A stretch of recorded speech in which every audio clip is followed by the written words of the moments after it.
Hi everyone, Gerry Dulac along with Ray Fittipaldo at M&T Bank Stadium, where the Steelers lost to the Baltimore Ravens 34-17 and failed to clinch the AFC North division title. Our Steeler Report brought to you by Savinas, Kane, and Gallucci. Mesothelioma and asbestos lawyers with 85 years of experience. Call them for a free consultation. And Ray, the Steelers had some chances. They got it to 17-17 in the third quarter. But, they couldn't stop Derrick Henry all day. Lamar Jackson threw 3 touchdowns.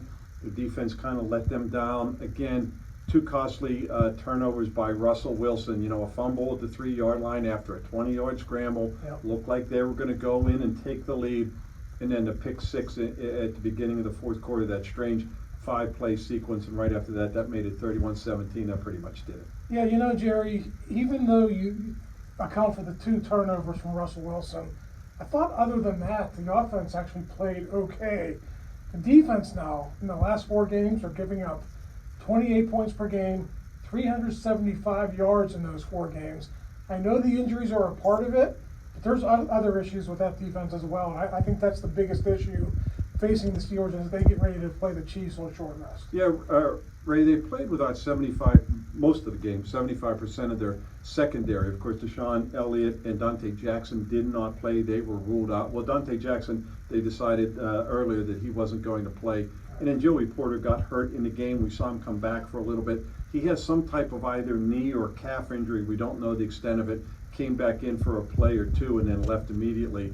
But so it wasn't like they were gouged with big pass plays. They were gouged with running plays. Right. And they had most of their people, other than Larry Ogunjobi, healthy. And here Derrick Henry runs for 163 yards, most by an opposing back. He had 7 runs of at least 10 yards. The Ravens rushed for 220 yards. And Ray, to your point about the defense, they gave up 410 yards.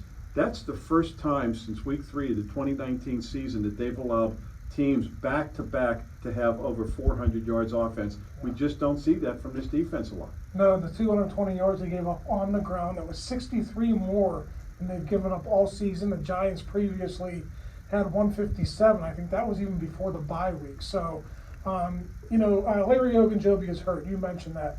Dean Lowry has been starting. 1 tackle for Lowry today. Loudermilk was credited with 5 tackles. I didn't notice him a lot, though. So those guys aren't getting off blocks. Cam Hayward had 6 tackles, but it seems like we say this every week, Jerry. He can't do it by himself. He needs help in there. Ogunjobi has to get healthy, and if he does, he'll have a shot to maybe correct this, but for right now, it's pretty bad. Ray, we saw secondary guys, including Damontae Kazee, making a lot of tackles on a Derrick Henry. Otherwise, those runs would have even been longer. And, of course, he had that 44-yarder down to the 10, but then, of course, 2 plays later, the next play, Lamar Jackson threw that interception that Minkah Fitzpatrick finally had a takeaway, first time since the end of the 2022 season. And then it was 2 plays after that Russell Wilson threw it, just kind of hung it, threw it behind Michael Pruitt, who caught a touchdown early in the game, and Marlon Humphrey picked it off, went 37 yards for a touchdown. That made it 31-7, and effectively, that was the end of the game. Yeah, quarterbacks get a lot of credit when things go well. You hate to pin it on Russell Wilson, but 2 crucial mistakes. You mentioned the pick 6, the big fumble early, Jerry. They had a chance to go up 14-7. Instead, the Ravens go 96 yards, and that's a 14-point swing. And it's hard to overcome those types of plays on the road. So, tough one for Russell Wilson. I also thought Mike Tomlin's decision to go for it on 4th and 6. Well, that started all that, yes, that sequence. The first play of the fourth quarter, you pin the Ravens deep, you let your defense go out there. He kind of indicated that he had no confidence in his defense to get a stop there. That's why he went for it. Kyle Hamilton bats the ball down and just kind of snowballed on them from there. Yeah, it was kind of a curious decision, though. I don't know if he was throwing it up, figuring, okay, if we catch it, fine. If not, if they intercept it, it's like a punt. But, he's throwing a deep ball again when it's 4th and 6. And Ray, just last week, it was 4th and 7. Yeah. And he decided to punt and not go for it. So there's not a whole lot of difference there. And this week he changed his mind and did the opposite. I really thought he was just trying to draw them offside. But that didn't work. They actually ran the play. Yeah, and you look at, we always talk about Russell Wilson's moon ball. I thought there was a little bit too much arc on that. Calvin Austin had his man beaten deep. If that ball's on a little bit more of a line, Calvin Austin has a chance to catch that and go in for a touchdown. Right, it's really hard to blame Russell Wilson for that first fumble too, because he had the Steelers on a drive. He's making a really nice run on that 20-yard scramble. Some people, I think the commentators on TV, I was told, said that he thought maybe he should have slid. Look, at that point, in this game, he's trying to get a touchdown. I don't blame him at all. And that was, he got flipped on that tackle. It wasn't like it was just a lame strip. Right. He got flipped and the ball came out just when he was about to hit the ground. It's really hard to blame him for that fumble. I mean, he took the blame, but he was making a big play, and it just, that tackle is what did it. Yeah, division championship is on the line today. A win, and you secure it, and you can, probably rest some players down the stretch. So I get it. Sometimes you also have to say, hey, let's live for another day, and you have first and goal on the 3-yard line. But I agree with you. He's trying to make a play there. It's hard to blame him.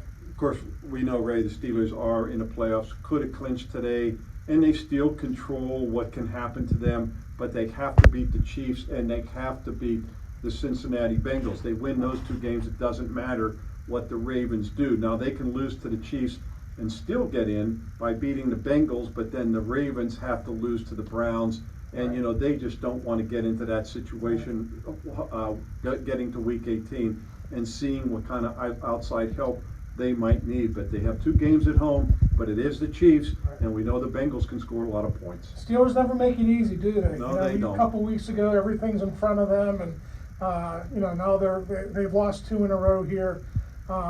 It's a hard road, Gerry. The Chiefs are a really good football team.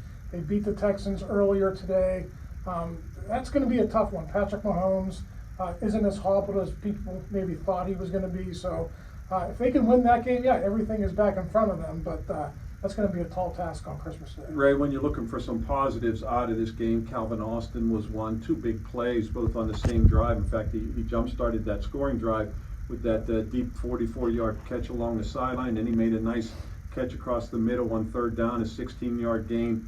That was a nice little positive. And we saw them attempting to throw the ball, but still their protection is not very good. Russell Wilson had to throw a lot. He was sacked 3 times. And I think by my count, at least 4 balls and maybe 5 he just had to throw out of bounds. Yeah, a lot of times Russell's just trying to avoid the rush and throwing it out of bounds there. I just think until George Pickens comes back, Gerry, they're going to be very limited in their passing game. Van Jefferson had a nice catch to set up their first touchdown, but there's just no volume with those guys. Jefferson had 2 catches. Pat Freiermuth underutilized again. All of it. It's amazing to me. It's like we're like a broken record here. We talk about it every single week, and it never really changes. So bottom line is they need George Pickens back. We'll see if it happens against the Chiefs, but even if it doesn't, I think it's a good bet it's going to happen Week 18. Yeah, we're not even sure if Pickens is going to be back. I was told it would be 4 weeks. It's going to be this game is under 4 weeks, so it's going to be tough for him to come back against the Chiefs on Christmas Day. Ray and I will wrap up that game for you. The Chiefs are in town on Christmas Day. That is a 1 p.m. kickoff against the Steelers. For Ray Fittipaldo, I'm Gerry Dulac. You're watching Post-Gazette.com.